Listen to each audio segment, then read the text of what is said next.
All right, business mastery student, you get a guest trainer today, my awesome husband, Stephen, who is responsible for finding all of our partnerships in Amy Walker Consulting.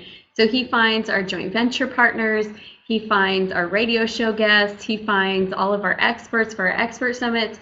He's a master at finding people, and he's going to teach you today what is the process to locate who are good potential partners, how does he screen them, and also how does he reach out and interact with them to ensure that we have really successful partnerships. So I'm going to let you take it away.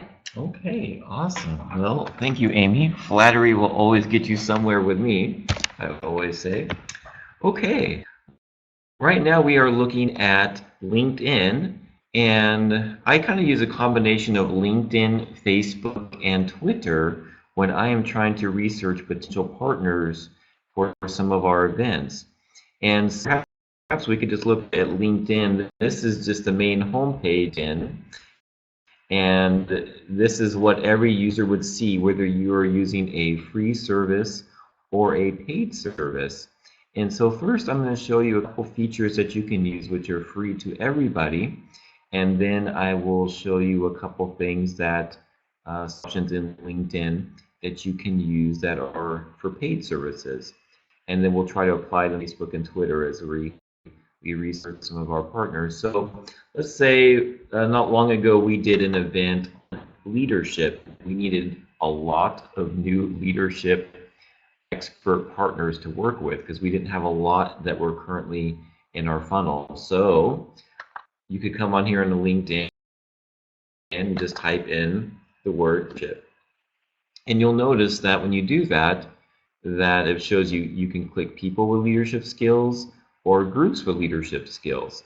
So first, and then of course you see some, this is kind of a combination smorgasbord here at the bottom is what they normally do with groups and people and such. So let's say I click people with leadership skills. And so it brings me up a list of people. Now, when you're using a free service on LinkedIn, just a basic version, the number of, you'll see here that there are a lot of results here, 25 million people, I believe is what that says, show up here for results for leadership.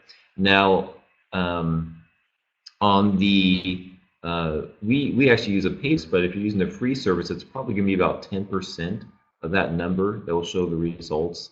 So it'll be 10 times smaller than this, but still, it still gives you access to a lot of people who have a potential skill or an expert in a particular area. So, for example, here we could be looking at Pat Obuchasi. Obviously, somebody I don't think I know.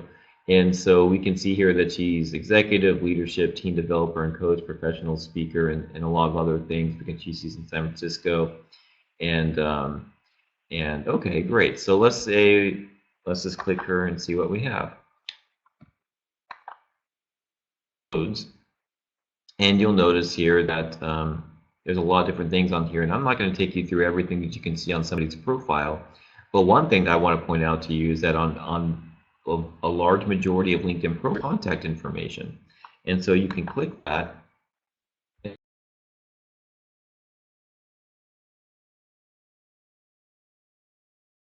And where she works out of, and her website as well, all right there. Now, not everybody's contact information is fully listed like Pat's is here, but you'd be surprised how many people's cell phone numbers. I think the most common, most everybody puts an email address in at the very least, and then of course their website. Now, of course, I could scroll down here, read about her. She gives a quick little summary. Recommendations from people is really important. This is really important. If someone has a lot of recommendations in that particular area that they need to be an expert in, that's really important to me. And you can see that she gets different recommendations for different jobs and capacities and roles that she's had in her career. And then, of course, scrolling down here, you can see that she's been highly rated by others in these particular skills. Now, I don't put, it looks like I've been rated her a little bit. So you can see here that I put more emphasis on recommendations than on, than on skills. Because some people, you can just some people just automatically appear. It's, you can see here at the top that they'll just click skills or expertise on some people, just because their connection on here. The other thing you should look at is that Pat, um, even though we're not, someone who we've ever met face to face, she is a first connection with us on LinkedIn, meaning that if she's someone we're actually connected with, and she's either reached out to us or we've reached out to her, and we've to some point. The nice thing about being a first connection is that I can send her a message that goes directly to her, and that is awesome. That is very. If they are a second or a third connection, a second connection is somebody who is a connection of somebody who is connected with somebody you're connected with. And then, of course, the third connection is one downline down from that. So if they're a second or third connection, then instead of sending a message, there'll be an option for sending an email.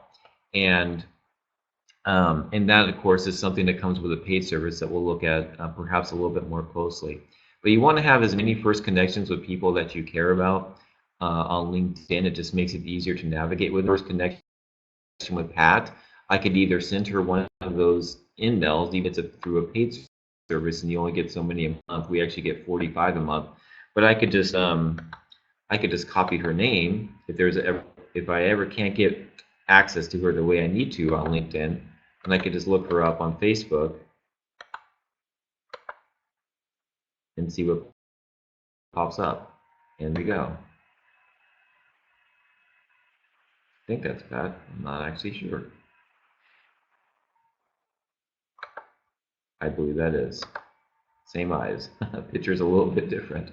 Okay, so we can see Pat here. Not a lot on here. Typically, people on their page, you will also be able to, they'll oftentimes link to their website. I like to see how many people have liked that on Facebook, and it gives me a good clue of how much social proof they have.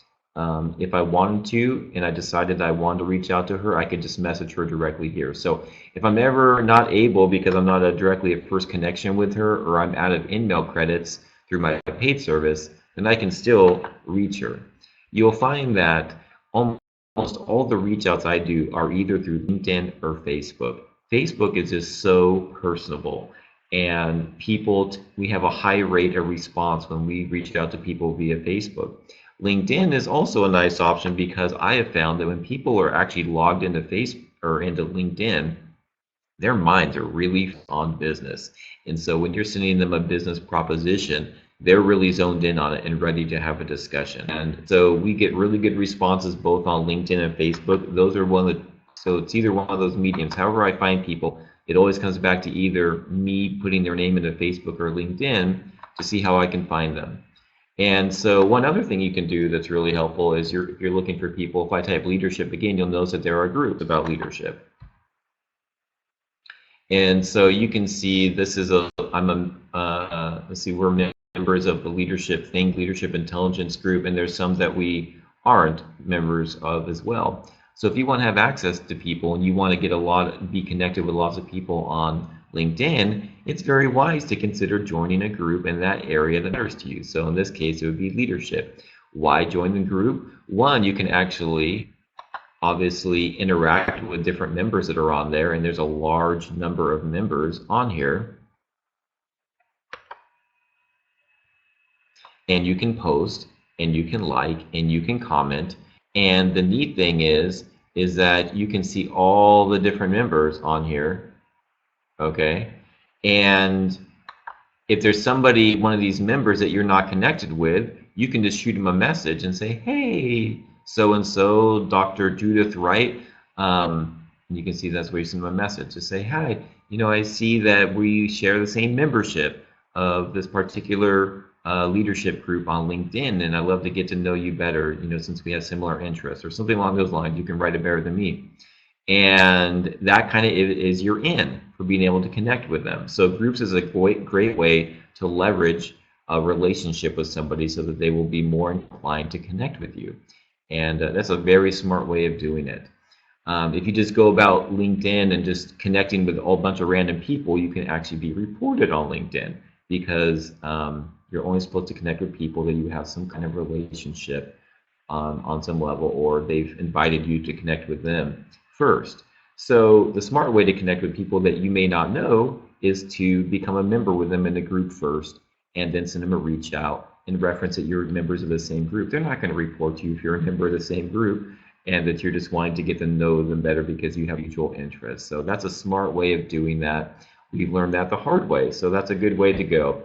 Now you'll notice here, if I type leadership again, let's see here. So people with leadership skills, let's go back to that. So you'll see here on the side here that I can narrow down the options. So I can either only search for first connections, second connections, which are again people who I'm not connected with but are connected with people that I am, only with people with group members that have leadership in their profile, people in a specific location, and you can add and search for that, people with specific companies, industries, schools. You'll notice here that there's other things that you can search for, and this is through the paid service. And so you can pay $75 a month to have access to this. A similar feature that we actually pay for and use that is similar to this is over here. It's called Sales Navigator. And quickly you'll see that just opens up another browser. And if I click here, the search engine. Oh, sorry. I'll just click. See if we can get the lead builder to pop up here. There we go. Okay, so I can, if you look at here, your eyes will bulge out and say, wow, this is absolutely amazing.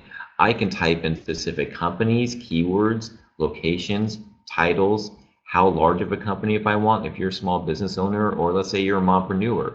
So, or you're looking for someone who's only a mompreneur. So you might want someone who's only self-employed or someone who has a very small team, right?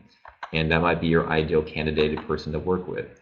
You could look for someone in these different areas. So let's say if I typed in, I don't know, digital marketing,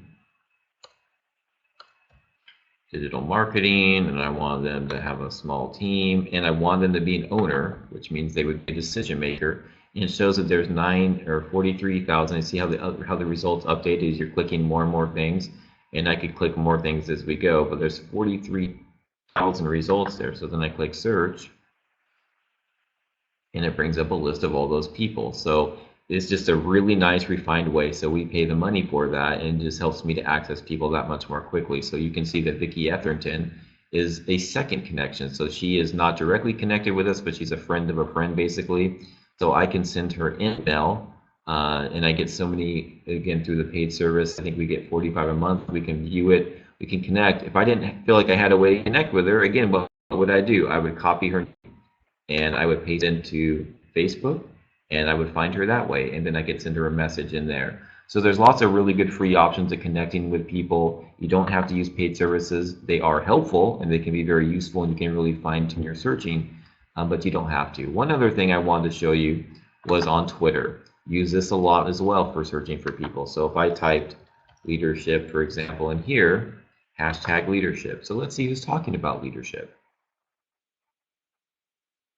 And I can see different people and what they're talking about. Clara Hughes and Marion. By the way, one thing I look for is the quality of their portrait or their photo. If they have a good photo, that tells me that they got their act together. So I see here Cheryl Dougherty, and you can hover over their face and it tells you about them. So wow, this person has 135,000 followers.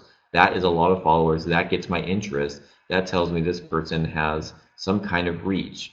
At least I believe that she may. So you can actually click her profile and see a little bit more about her, see what she's all about, see what she has going on. She actually has her website listed. So I'll click the website. I want to see how good the website looks. Does the website look professional?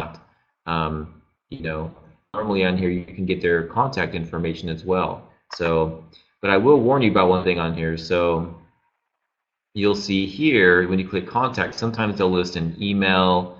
Oftentimes they have these forms here. I would highly recommend you don't use these forms. You don't get as good a response. You just don't. So again, if you find someone that you like their website, you like their profile, they seem to have a good reach, just take their name, post it into Facebook if you like, and then go from there and message them, see what they look like on Facebook, see how many people are liking their company page on there. That's just a really good way to go. So again, using LinkedIn and Facebook to actually message and reach out to people is very smart. You want to find people who have large reaches. Their photos look good. Their company websites look good. Like this photo here doesn't look very professional to me, right? But Vicki Etherton, that looks pretty professional. That's someone that we could follow up with and see what she has going on. When you do reach out to them, be sure to be real, be very positive, be very fun, let them know care about them and their message, and be very clear about what you want, and let them know that you have a really exciting opportunity, and be clear about what that is. If you only want to partner with people who have a certain list size, be clear about that, and that will just save you a lot of time in the future trying to weed people out. If you just say up front, hey, our ideal partner would fall into this range of, maybe has a list size of 1,000 to 3,000 people. We'll just weed out a lot of people who don't have any list size at all. And so you don't have to, spend your time scheduling lots of phone calls with people who really aren't qualified or the right kind of person that you want to speak with. So just be very upfront in your message. Let them know all the benefits for them that's in them participating with you for that particular event, and just let them know what some of the basic requirements. Always be upfront, but always leverage it and let them know what's in it for them. That's what they want to know about, how it's a win-win for both you and them. Anyways, I hope this has helped. Good luck in your searching, and maybe we'll talk to you soon.